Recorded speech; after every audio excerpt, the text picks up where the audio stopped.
ஒரு அணு ஆயுதத்தை தடுக்கிறதுக்காக ஆரம்பிச்ச ஒரு போர் கடைசியில ஒரு அணு பேரழிவையே உண்டாக்குமா? யோசிச்சு பார்த்தா ரொம்பவே குழப்பமா இருக்குல்ல. வாங்க இந்த விசித்திரமான கேள்விக்குள்ள கொஞ்சம் ஆழமா போலாம். ஆமா, நம்ம இப்போ கேட்டோம்ல, அந்த கேள்விதான் இந்த முழு பகுப்பாய்வோட அச்சாணியே. கேக்குறதுக்கு வேணா ஒரு மாதிரி முரணா இருக்கலாம். ஆனா இப்போ நடக்கிற விஷயங்களை பார்த்தா இந்த பயங்கரமான சாத்தியத்தை நோக்கி தான் எல்லாம் போயிட்டு இருக்கு. இங்க இருக்கிற அந்த விசித்திரமான முரண்பாட்ட பாருங்களேன். ஈரான் ஒரு அணு ஆயுதம் செஞ்சிடக்கூடாது, அதை தடுக்கணும், இதுதான் இந்த போரோட அதிகாரப்பூர்வமான நோக்கம். ஆனா நிஜத்துல என்ன நடக்குது? இந்த போர் அந்த பகுதி முழுசும் கதிரியக்க வீழ்ச்சி ஏற்படுறதுக்கான ஆபாயத்தை பயங்கரமா அதிகப்படுத்திட்டு இருக்கு. சரி, இப்போ இருக்கிறதுலேயே உடனடியான நேரடியான அச்சுறுத்தலை பத்தி பார்ப்போம். அது என்னன்னா, ஈரானோட புஷேர் அணுமின் நிலையம் தாக்குதலுக்கு உள்ளாகிற அபாயம்தான். போர் ஆரம்பிச்சதுல இருந்து தாக்குதல்கள் எவ்வளவு பயங்கரமா அந்த அணு உலைய நெருங்கி வந்திருக்குன்னு பாருங்க. பிப்ரவரியில் ஆரம்பிச்சு கொஞ்சம் கொஞ்சமா நெருங்கி வந்து ஏப்ரல் மாசத்துல அந்த அணுமின் நிலையத்தோட எல்லையில இருந்து வெறும் 75 மீட்டர் தூரத்துல வந்து நிக்குது. இது ரொம்ப ரொம்ப ஆபத்தான ஒரு நெருக்கம். இந்த ஆபத்தோட தீவிரத்தை இந்த ஒரு மேற்கோளே போதும் நமக்கு புரிய வைக்க. முக்கியமா புஷ்யர் ஆலைய கட்டுறதுக்கு உதவி செஞ்ச ரஷ்யாவே இந்த எச்சரிக்கையே கொடுக்குது. அவங்க செர்னோபில் கூட ஒப்பிடுறாங்கன்னா நிலைமை எவ்வளோ மோசமா இருக்குன்னு நம்ம புரிஞ்சுக்கணும்.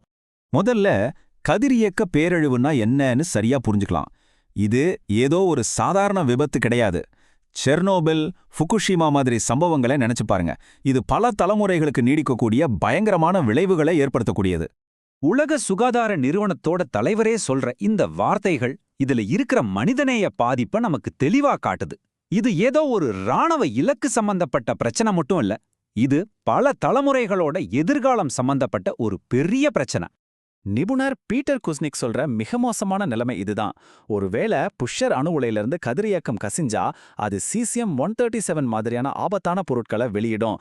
இது நம்ம குடிதண்ணீர்ல கலந்துடுச்சுன்னா அதை சுத்தப்படுத்துறது கிட்டப்பட்ட முடியாத காரியம். இந்த ஒரு நம்பர் போதும் அந்த பேரழிவோட அளவு என்னவா இருக்கும்னு நம்மளால புரிஞ்சிக்க முடியும். 100%. அதாவது வளைகுடா நாடுகள்ல பலது தங்களோட குடிநீர் தேவைக்கு முழுசா 100% கடல் நீரை சுத்திகரிக்கிறத தான் நம்பியிருக்கு. ஒருவேளை இந்த ஆலைகள் பாதிக்கப்பட்டா குடிக்க தண்ணிக்கே திண்டாட்டம் தான். அது எவ்வளவு பெரிய நெருக்கடியா இருக்கும்னு சும்மா கற்பனை பண்ணி பாருங்க. சரி, இப்போ இதுல ஒரு முக்கியமான விஷயத்த கவனிக்கணும். உலக நாடுகள் இதை எப்படி பாக்குதுன்றதுல ஒரு பெரிய வித்தியாசம் இருக்கு. ஈரானிய வெளியுறவு அமைச்சர் சொல்றபடி உக்ரைன்ல இருக்கிற சப்போரிஷியா அணு உலைக்கு ஒரு ஆபத்து வந்தப்போ உலக நாடுகள் காட்டின எதிர்ப்ப புஷேர் விஷயத்துல காட்டல. இது ஒரு இரட்டை நிலைப்பாடா பார்க்கப்படுது.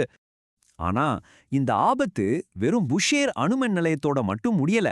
இந்த அச்சுறுத்தல் இன்னும் பல வடிவங்கள்ல பறந்து விரிஞ்சு காத்துக்கிட்டு இருக்கு. இந்த ஆபத்து பல விதத்துல வருது. விஷயம், ஈரான் கிட்ட இருக்கிற செறிவூட்டப்பட்ட யுரேனியம் கையிருப்பு. அதை அவங்க தரைக்கு அடியில பத்திரமா வச்சிருந்தாலும் அதுவும் தாக்குதலுக்கு உள்ளாக வாய்ப்பு இருக்கு. ரெண்டாவதா, கதிரியக்க பொருட்களை பயன்படுத்துற சாதாரண தொழிற்சாலைகள் மீது தாக்குதல் நடந்தா கூட கதிரியக்க கசிவு ஏற்படலாம். ஈரான் கிட்ட 440 கிலோக்கு மேல செறிவூட்டப்பட்ட யுரேனியம் இருக்குன்னு சொல்லப்படுது. இந்த பயங்கரமான கையிருப்பை கண்டுபிடிச்சு பாதுகாக்கிறதுக்காக அமெரிக்கா ஒரு பெரிய ரகசிய ராணுவ நடவடிக்கையில இறங்கினதா கூட சில வதந்திகள் இருக்கு. இப்போ இந்த கதையில ஒரு சின்ன ட்விஸ்ட். இந்த அணுசக்தி ஆபத்துங்கிறது ஈரானுக்கு மட்டும் இல்ல, இதே மாதிரியான ஆபத்து இஸ்ரேலோட அணுசக்தி நிலையங்களுக்கும் இருக்கு. இது ரொம்ப தெளிவா காட்டுற விஷயம் என்னன்னா, இது ஒரு பழிக்கு பழி வாங்குற விளையாட்டு. ஒருத்தர் அணுசக்தி நிலையத்தை நெருங்கினா அடுத்தவங்களும் அதையே சேராங்க. ஈரான்ல இருக்கிற நட்டான்ஸ் தளம் தாக்கப்பட்ட உடனே அவங்க இஸ்ரேலோட டிமோனா அணு ஆராய்ச்சி மையத்துக்கு பக்கத்துல தாக்குதல் நடத்தினாங்க.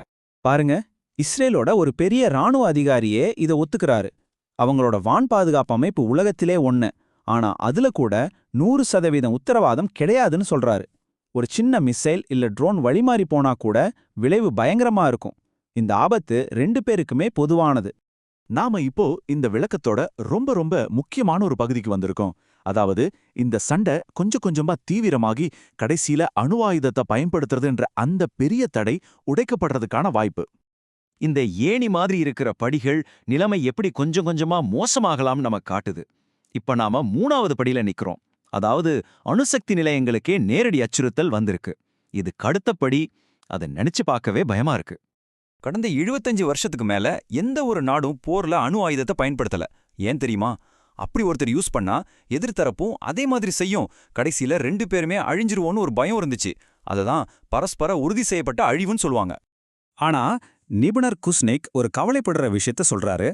உலகத்துல இருக்கிற மத்த எல்லா விதிகளையும் மரபுகளையும் மதிக்காத தலைவர்கள் இந்த ரொம்ப முக்கியமான அணு ஆயுத தடையையும் மதிக்காம போறதுக்கு வாய்ப்பு இருக்குன்னு அவர் சொல்றாரு. அப்போ கடைசியில நாம இந்த ஒரு கேள்விக்கிட்ட தான் வந்து நிக்கிறோம். எந்த ஒரு விதியையும் பாரம்பரியத்தையும் மதிக்காத தலைவர்கள் கிட்ட உலகத்தோட தலைவிதி சிக்கும்போது பல வருஷமா காப்பாத்திட்டு வந்த இந்த அணு ஆயுத தடை என்ன ஆகும்? இந்த போரோட எதிர்காலம் ரொம்பவே கேள்விக்குறியா இருக்கு. இந்த கேள்வியோடைய இந்த அலசலை நாம முடிச்சுக்கலாம்.